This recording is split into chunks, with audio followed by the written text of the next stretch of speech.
Hey folks, thanks for clicking on the video. Today's going to be a quick project. We're going to install some LED lights under the hood of my GMC Sierra. One of the other little quirks with these trucks these days that I find just boggles my mind is that you pay all this money for these trucks and they leave out the littlest things that just a little bit of extra money wouldn't really hurt either us, the consumer, or them, the manufacturer, to put in.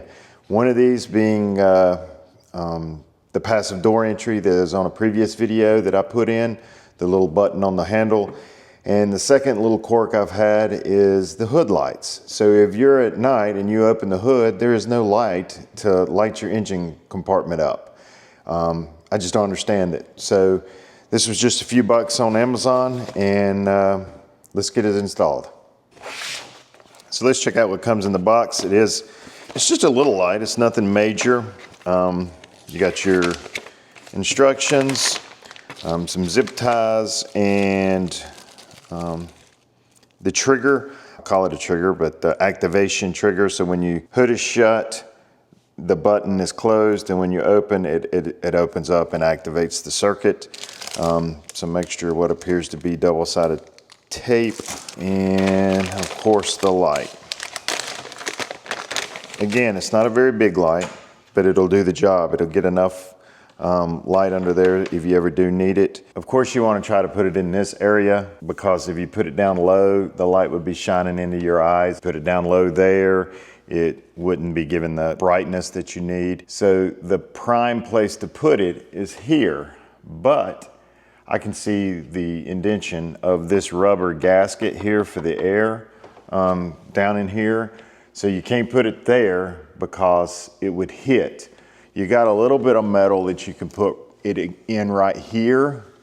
And I like the idea of that because I could pop these out and run the wire down behind the fire blanket. That way I don't have any wires dangling, and I want to come down through here anyway to come and get to the battery. So right there is where you would prime to put it for the hood to stop, but there are no holes in this. There is this one here you can see, but there's no way to get to it. That's a solid frame. There is a hole right here I could put it in. So I'll think about that. We need to think about what we want to do. So looking at the hole that I pointed out here, it's not going to work because there's another frame piece underneath it, and I'm not drilling through any of the frame, but there's a hole right here that might be perfect. So right there is the hole that I'm speaking about, and below it there's nothing because you're going to need some distance and to go through it, and it'll fit, and I think that will work. So the great thing about this wiring system that I bought is that it's already got the connector on it for the battery connection, and then this just slides right onto the bottom, plugs into the bottom of the switch.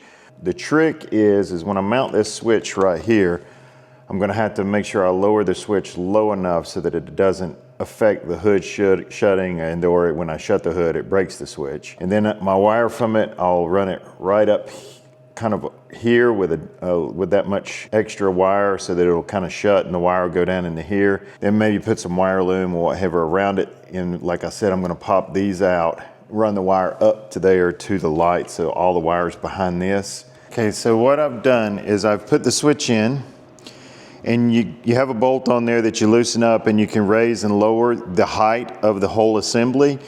And then I'm raising it to where it's almost level. I've tried to look with the hood shut almost all the way, and this hood is obviously level to this. So all you're trying to do is just break the circuit, but I wanted it to go down as far as possible. So if you were to imagine an imaginary line across your fender there and straight across, that's pretty much touching the top of that black thing. That'll be good to trial fit it and see if that's high enough, but you may need to raise or lower it some. Just don't slam your hood. And again, like I've always said with inside parts and outside parts, if you have to force them, something may not be right. So let's get to the wiring. I'm gonna put it right here. So I'm going to need to clean that really good to remove any kind of oil or grime etc., so that the double-sided tape will stick to it. There are 30 of these little LEDs on this strip, so I went to line 15, split it in half. There happens to be a circuit right there to easy to mark, and then I'm going to eyeball it in the middle. And I don't want to put it like that. I want to put it like that, and it's got plenty of sticking space. Once I do that, they're kind of pointing down, not in my eyes. And obviously with your wire going that way, because that's where your battery is. I actually removed another one so that I didn't have to pull it too hard to pry it out. Ran the wire back there. You've got plenty of wire, and then it came out to right here because all of my hookups are going to be here. There's a rubber boot here, but there's a gap below it here. So I'll probably run it down this channel and use those zip tied double-sided sticker holders and put one right there so it holds the wire steel there.